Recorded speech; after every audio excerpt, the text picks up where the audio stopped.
Hi everyone, this is Function Junction, the long-awaited episode on HTTP triggers. I'm Eric Fleming. And I'm Simon Timms. All right, so in the last episode, we kind of touched on, you got to see a little bit of two Git HTTP triggers. They're simple. You got to see it in the portal as well as in Visual Studio. We're going to stick to Visual Studio this time. And these triggers are really going to be more involved with communicating with DocumentDB. So DocumentDB is also now known as Cosmos DB. And that's kind of been a recent change here with everything. It was really highly, I think, anticipated and talked about after build and everything. So we're going to use that here. There's an emulator for it. Go ahead, Simon. Oh, I was going to say that Cosmos DB is a hyperscale database. Yes. So if you have hyperscale needs, this is a database for you. Yes. So we're going to use that in this demo. And how we're going to go through this, we're going to go through a Git and a post communicating with Cosmos DB. Sure. Yeah, so let's start with the post. And a little bit, I guess before we get to the post, we'll talk about how we can, with the tooling here, it's really easy to wire up the Cosmos DB. And you can kind of see in the parameters here of our Azure function, we have this document DB attribute. Okay. And this attribute actually comes in, I'll show you the NuGet package. It's in webjobs.extensions.documentdb in order to get this one. I think some of the other default, like if you just generate the default CRUD application from the tooling, I think it's table storage. Okay. So I think those packages are already in there for you, but DocumentDB is a different one, not really in there by default. So it took me a minute to find that NuGet package, so it might be helpful. Great. Yeah. So it looks like there's two annotations here. So we've got function junction demo and demo. So what do those two represent? Yeah. So function junction demo is actually the database for where the collection lives, and the collection here is demo. Okay, so that first one is like the connection string name. It's so here I can show you in our handy dandy emulator here. Oh, okay. So yeah, the connection string is actually set up in the local. If we're running this locally, it's set up in local.settings.json. So here, like I have another app I've been working on. But here, so like function junction demo is the database name, the brand new database, and this demo is the collection of where the documents are going to live. Okay, so if we were to open up like your local settings, yeah, so that has a connection string in it. So correct. So document DB connection string, this thing that you're talking to, can contain multiple like databases, and each one of those can contain multiple collections. Correct. Yes. Okay. So yeah. So that's kind of like synonymous with SQL Server, right? So you connect to a server, and the server could have multiple databases, and each database can have multiple tables. Right. Okay. All right. I'm good with that. Cool. So I mean, that's pretty much it. That's how you set up kind of that communication of adding items to the document DB and getting items back from the document DB. So you have this connection string in here, and you set up the collection that you want to write to, read and write to, and from which database you specified, like you're good to go.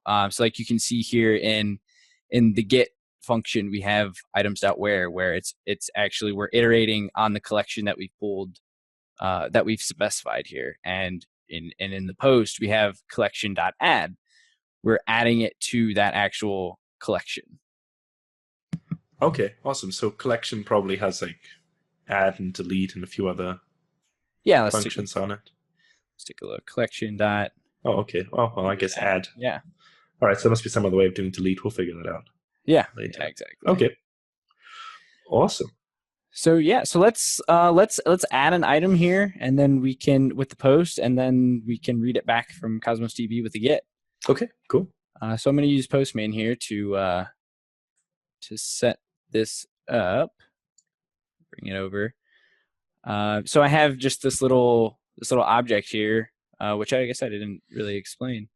This demo model, which is just a Poco, C# model that we can use, which the property I have on it right now is first name. Okay.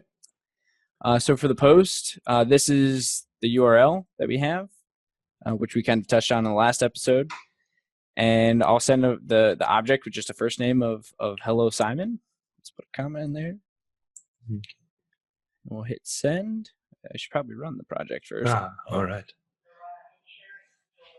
Yeah, and we'll see. So this spins it up, and we can see, what the URLs for both of our triggers are going to be. So that's there. Not sure what just happened. All right, so we're back. So let's hit it with Postman. Let me put a breakpoint in here so you can see it. Send it this time. All right, so. Okay, so we just read the request content. So it's just reading like the body of the HTTP request. Correct. Yeah. Deserializing it into the demo model, so we can look at the post data, and we see first name is hello Simon, which is what I passed it. And then we call collection add, and it'll be there. Okay. We'll finish the transaction here, and then we'll pull up the emulator, look at documents. Hey, we have a document. Oh, look at that. With the first name of hello Simon. Excellent. So look at that. Yeah. Oh, I've probably hurt myself because now I have to pass that in a query string, don't I? Indeed you do. All right. Let's see you go and escape that. You might get lucky. Postman might escape it for you. You think? Let's go to try and see. I don't think so. All right, so still running.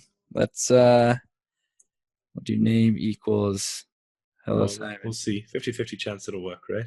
Yeah, do I have a breakpoint in here? I think so. We can check it out. Yeah. All right, send. Well, it's in there.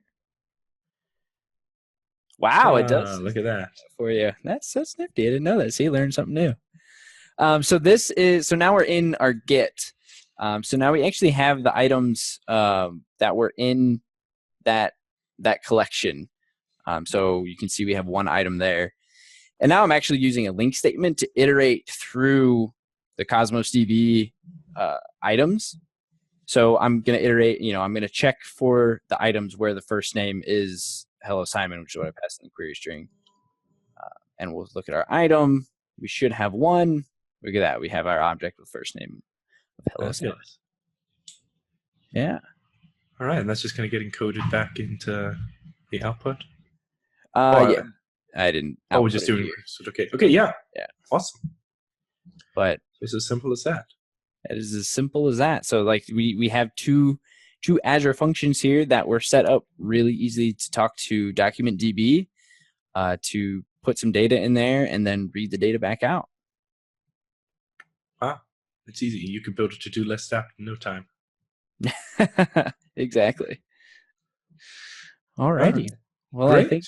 I think that's it for this one. Keep it short and sweet. So what trigger do you want to do next? Do we need to cover anything else on HTTP? There might be a couple of things with HTTP we might want to cover, but we can do that in a future episode. So maybe we'll take a look at queue storage, maybe storage queues. So the triggers that we still need to look at, I think, and I'm trying to do this off the top of my head here. So we've done HTTP, so we still have like schedule to do. We have storage queues. We have service bus queues and topics. We have event hub. And I think that's it. There might be one more that I'm forgetting in there.